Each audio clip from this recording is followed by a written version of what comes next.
எல்லாரும் தூங்கினதற்கு பிற்பாடு நீ படுக்கும் போது உனக்கு நித்திரை வரவில்லை, நீ பெட்டிலே அழுது கொண்டே படுத்துக் கொண்டிருக்கிறாய். ஆண்டவரே, எப்பொழுது நீர் நினைப்பீர்?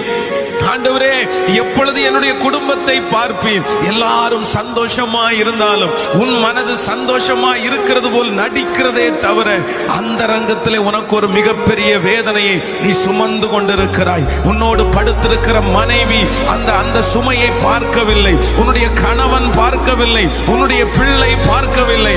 ஆனால் கர்த்தர் சொல்லுகிறார், அந்த ரங்கத்திலே பார்க்கிற உன்னுடைய பிதா இயேசு பார்த்து கொண்டிருக்கிறார். நீ வடிக்கிற கண்ணீரை பார்த்து கொண்டிருக்கிறார், உன்னுடைய பிரயாசத்தை பார்த்து கொண்டிருக்கிறார், உன் அலைச்சல்களை பார்த்து கொண்டிருக்கிறார். அவர் சொல்லுகிறார், வெகு சீக்கிரத்தில் உனக்கு ஒரு வெளியரங்கமான பதிலை, அநேகருடைய கண்களுக்கு முன்பாக அந்த வெளியரங்கமான பதிலை காண்பிப்பேன் என்று கர்த்தர் வாக்கு